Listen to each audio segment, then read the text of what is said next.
My fiance, 34-year-old male, and I, 31-year-old female, got engaged in November 2023.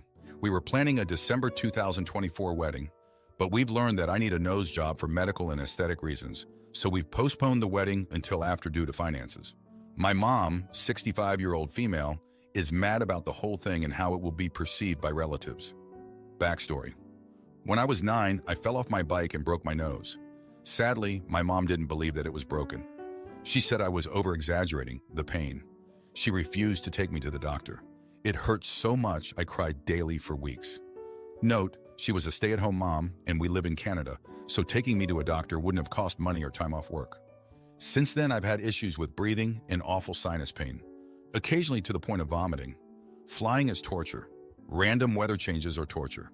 I spend 16 to 23 days a year in bed, immobilized by pain pressure in my left sinuses. Also, my nose never looked the same after. In middle school, kids said I look like Gollum, and I'm still a little self-conscious about it. In 2021, I decided that I can't live like this anymore and started working with my doctor to figure out the root cause of my sinus issues. The Canadian healthcare system moves slowly. A couple weeks ago, I got MRI results back, and they established that 1. My nose was broken in childhood. 2. It didn't heal properly because it had no medical intervention. 3. I need surgery for my nose and sinuses to work, so I can live and breathe like a normal person. Since they're doing surgery on my nose anyway, I decided I want my nose's aesthetic fixed at the same time. They will make my nose look like it would have naturally. Canadian healthcare will pay for the medical part of surgery. It won't pay for the cosmetic part. Nose jobs are expensive. We decided to postpone the wedding so we can pay for my nose job as soon as possible instead. I can't wait to breathe properly and to have a normal nose. Last week, I told my mom about the postponement and she flipped. She says relatives are planning their whole year around my wedding, and this is really unfair to do this to them over vanity. I told her that I can't afford a nose job and a wedding in the same year, and that it was unfair to me that she refused to take me to a doctor back in the day, and that if she really wants the wedding this year, she could pay for my nose job so I don't have to. We haven't spoken since. To be honest, since it was confirmed by a doctor that I did break my nose as a kid, I've had simmering anger and hurt towards my mom. I've lived with awful pain for decades, and now need surgery for something that could have been avoided if she had just believed me and been a parent. But maybe telling her to pay for the nose job was unfair and too petty. Am I the idiot? Now for a few comments before the update. Comment 1. Not the idiot. That's so cruel of your mom to not take you into the doctor and have you suffer for years. And now she's making you try to fix your nose so you can breathe without her. She sounds incredibly self-centered and unempathetic, to say the least. If this is how she acts in general, I would count it a blessing that she won't talk to you. Edit. I was a clumsy kid and broke both my elbow and wrist, and didn't even think my wrist was broken. And my parents immediately took me to the emergency room. I'd consider anything less without extreme extenuating circumstances to be hurtful, frankly. I'm so sorry you went through this, OP. Comment 2. Not the idiot. Take care of your nose for all the reasons. You'll have a new lease on life. You'll have your mother's bad judgment in better perspective too. I once broke my toe but was told by my mother that it was fine. And when I asked her to drive me to get x-rays, she said to drive myself. So I did, using my broken-toed foot on the brake and accelerator all the way there and back. I feel you, OP. Your wedding will happen when you reschedule it. After all the rescheduling during Infection 19, to have a wedding at all seems like a minor miracle. Your mother has no choice but to get over it, and she will eventually. Now for the update, thanks for all the comments on my last post. Things have gotten even messier since then. So my mom finally called me back after days of silence. She said she'd been talking to my aunt, who's a lawyer, about the whole situation. They came up with a plan. My mom would loan me the money for the nose job, but with a catch. She wanted me to sign a contract saying I'd pay her back with interest within 2 years. I was desperate to get the surgery done, so I agreed without thinking it through. I should have read that contract more carefully. Turns out the interest rate was way higher than any bank would have offered, but I signed it and the surgery was scheduled.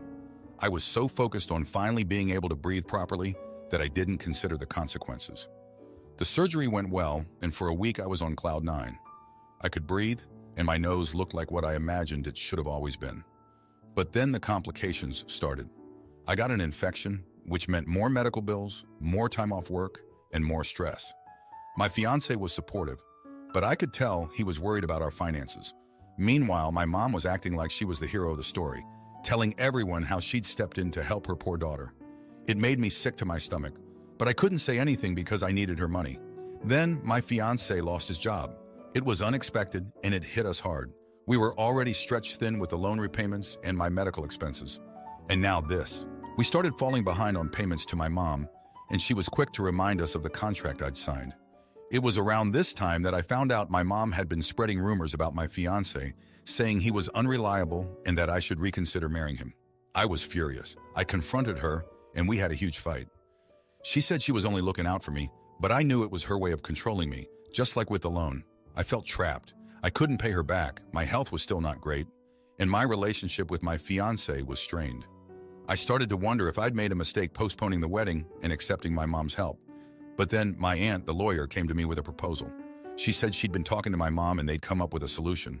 They wanted to buy us a house as a wedding gift, on the condition that we get married this year as originally planned. It sounded too good to be true, and it was exactly what we needed to get back on our feet. I was skeptical, but my fiance thought it was a great opportunity. We wouldn't have to worry about rent or a mortgage, and we could finally start saving money. So we agreed. We moved up the wedding date and started planning again. But I couldn't shake the feeling that there was a catch. My aunt wouldn't give me a straight answer about the terms of this gift, and my mom was being unusually nice about the whole thing. The wedding was very eventful. It was beautiful, but it felt like a show my mom was putting on for our relatives. And as soon as it was over, the other shoe dropped. The house wasn't a gift, it was another loan, and this one was even bigger than the nose job. My mom and aunt had drawn up a contract that tied us to them financially for the next 30 years. I felt betrayed and stupid for falling into their trap again. My fiance was upset too, but we were stuck. We'd already moved into the house and there was no way we could afford to move out and find a new place with everything else going on. So now, here we are, newlyweds with a mountain of debt, living in a house that feels more like a prison than a home. My relationship with my mom is worse than ever, and I'm starting to resent my aunt too. I thought this surgery would solve all my problems, but it's just created new ones. Thanks for reading. My brother's fiance tries to hijack my Colorado home for their wedding and stick me with the bill. So I cancel the event and watch their relationship crumble. I, 31-year-old female, have a brother, 28-year-old male, who is hoping to get married to his fiance, 25-year-old female. They have been in a relationship for a long time, have kids and a house together, so she isn't someone who's new to the family. We're all European, but I own a gorgeous house in Colorado. It is in the middle of the mountains, surrounded by forests, has huge windows looking out on my acres surrounding. It truly is stunning and a dream come true. A couple of months ago, my brother came to me and asked me if they could use my house for a destination wedding. While I was hesitant to host a goddamn wedding in the house of my dreams, I can absolutely understand how my dream home is her dream venue. I told him they absolutely could, but had some rules, despite me not living there. 1, no more than 25 guests. It truly is in the middle of nowhere, so guests would have to sleep at the house, and I simply do not have room for more. 2, nothing that permanently alters anything in or around the house. 3, no smoking indoors. 4, any damage done by them or their guests would have to be paid for. Since I'm quite protective of the house, I offered to decorate and find a caterer, and that would be my gift to them. So I'm providing them with a venue, food, and decorations. I am currently almost $10,000 into my gift because it's my brother's wedding and it's what I wanted to do. Now shoot has hit the fan. His fiance decided she needed at least 45 guests. While I was willing to be flexible by 1 or 2, but 20? No idiots here. I asked her if she wanted to stack them and she got salty. On top of that, she wants me to pay to fly her family in because I fronted the money to my other brother. He is paying me back because he couldn't afford a ticket. I told her no, and again I got sassed. On top of that, she wants me to build a pergola, which I actually considered, paint my living room, cover up the beautiful wood, so frick no, and also pay for the drinks. I said no, I've done enough. She has now taken it upon herself to tell people I'm going back on my promises, that I left her hanging, that she can't afford the super expensive wedding I made her plan, and even went as far as to uninvite my grandparents just to spite me. Her words were, "You wanted me to cut back on guests, so I'm picking your family?" I'm getting at least 2 messages a day asking me why I'm ruining her day, if I'm jealous. Today she called me to tell me that if I keep going out of my way to make her miserable, I and my rescues, 2 of my children are adopted, would not be invited either. While I find it absurd that she thinks she can uninvite me from my own house, the fact that she referred to my kids as rescues has me absolutely fuming. I am considering canceling the whole thing, but would be royally freaking over my brother in the process, who has done nothing wrong. So is her shoot show overshadowing my need to protect my brother from a giant financial hole? I don't know. Edit to AD, I do not live in CO. We all live in our home country in Europe. Edit 2, my brother's age had a typo. Would I be the idiot? Now for a few comments before the update. Comment 1, not the idiot. You went out of your way to help her and your brother. And she is still wanting more. Even if you agreed upon the extra things that she asked for, I think she would still ask for more. And there would be no end to that. Good for you for setting up boundaries. She seems very unreasonable, selfish, and out of touch.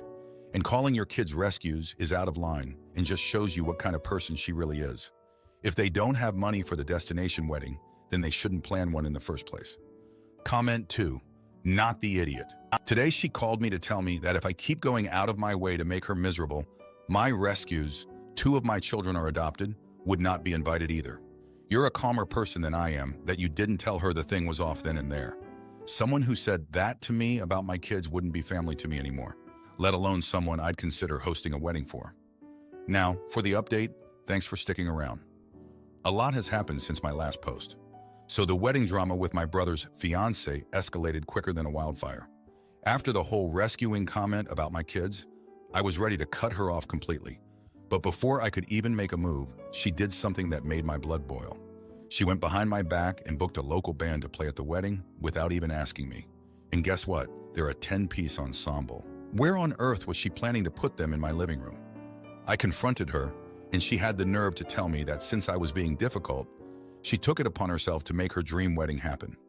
She even had the audacity to suggest they could set up in my bedroom to save space. My bedroom! I shut that down immediately, but it didn't end there. She somehow convinced my brother that the band was non-negotiable. He came to me, all apologetic, saying it meant the world to her. I love my brother, but this was too much. I told him the band was not happening, and if she couldn't respect my rules, then maybe they should consider another venue.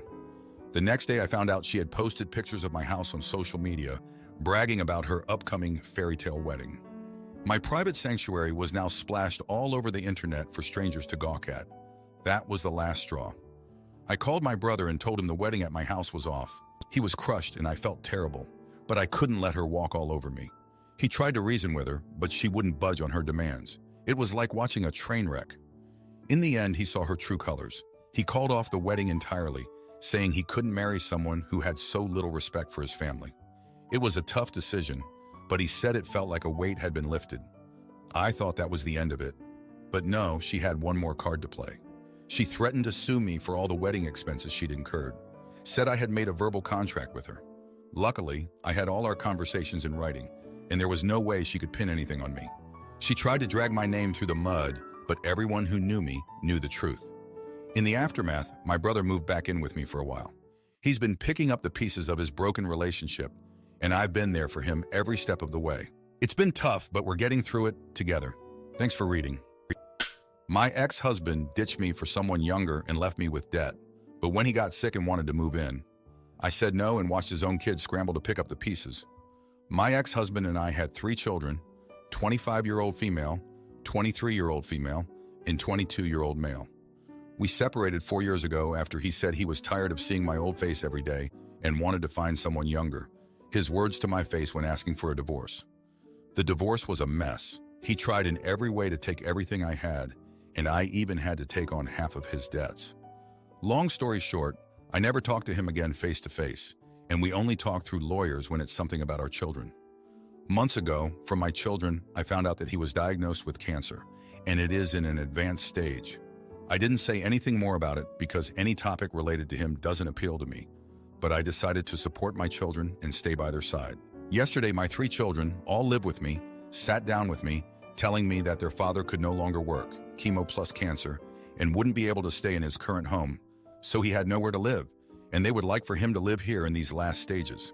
I immediately said no, and that I felt offended that I had even been asked that question, knowing how much he and I dislike each other. They started to argue, saying that our house was his last option because his relatives couldn't, and they didn't want to leave their father without a home, and that I should think about them. I asked who would take care of him when things got worse because all 3 of them work outside the home, and I work from home, or who would cover all of his financial and medical expenses. They didn't know how to answer, and that they would decide between the three of them to help their father and not be so burdensome for me, and that all three of them were willing to let their father live in our house. I said that despite valuing their opinion on any other matter in the house, this matter is my decision alone, and it remains a no. They called me heartless and don't think that they are just trying to give their father a place to live, not my ex-husband. And I was being petty about all the things he did and not thinking about them. They're still pressuring me to change my mind, especially with their father only having 15 more days in his house. But I can't feel anything other than offended that they ask that, knowing how much the divorce messes with depression and anxiety. My ex got in touch on my personal number, asking to rethink and leave the past behind just in these last moments. Funny that he asked me, but not his ex is much younger than me. Am I the idiot? If you want to know, the oldest is waiting for her own house to be ready, and the two youngest are still unable to live alone, and I don't care about them still at home. Now, for a few comments before the update. Comment 1. Not the idiot, not at all. Your children are totally unfair to ask this of you. My ex got in touch on my personal number, asking to rethink and leave the past behind just in these last moments. Funny that he asked me, but not his ex is much younger than me. Probably because he's realized far too late that behind that old face is a good, decent person who's more beautiful than his exes will ever be. His bad, his regret to carry, stand firm on no being a complete sentence. All the very best to you. Comment 2. Tell him he can ask his much younger and cuter exes. After all, you wouldn't want to bother him with your old face every day. Not the idiot. And do your kids know how he treated you? I understand not getting involved with my parents' grievances, but as a child in that situation, I would never consider even asking my mother to care for my father if I knew how he treated her. ETA, this would be my hill to die on. Now, for the update, thanks for the comments on my last post. Well, things escalated quickly after I last wrote. My eldest, the 25-year-old, decided to take matters into her own hands. She went behind my back and moved her dad into her soon-to-be-ready house, even though it wasn't fully finished. I found out when I overheard her on the phone with a contractor, begging to speed up the final touches because her dad was coming to stay. I was livid. Not only had she gone against my wishes, but she'd also put herself in a financial bind. She'd taken out a loan to cover the additional costs, and now she was struggling. The other two, they were just as shocked as I was, but quickly jumped on board with their sister's plan, offering to chip in where they could. The next day, my ex called me, his voice weak and shaky, thanking our daughter for her help and apologizing for the past. He said he never expected forgiveness, but was grateful for the chance to be close to his kids in his final days. I didn't know what to say. Part of me was still angry, but another part felt a twinge of something. It wasn't forgiveness, but it wasn't pure resentment either. Then the shocker dropped. My middle child, the 23-year-old, confessed that she'd been helping her dad with his medical bills for months. She'd been working extra shifts and had even sold some of her things to help out. She didn't want to burden anyone with the knowledge, but she couldn't keep it a secret any longer. She was exhausted emotionally and financially. The youngest, the 22-year-old, he was struggling too. He'd been trying to act strong for his sisters, but the truth was, he felt torn between his loyalty to me and his desire to help his dad. He'd started to skip work to spend time with his father, risking his job in the process. I was overwhelmed. My kids were sacrificing so much, and here I was stuck in my own feelings about their father. I had to do something. So I made a call to my ex's family, the ones who'd said they couldn't take him in. I told them everything, about the kids, the sacrifices, the secret financial help.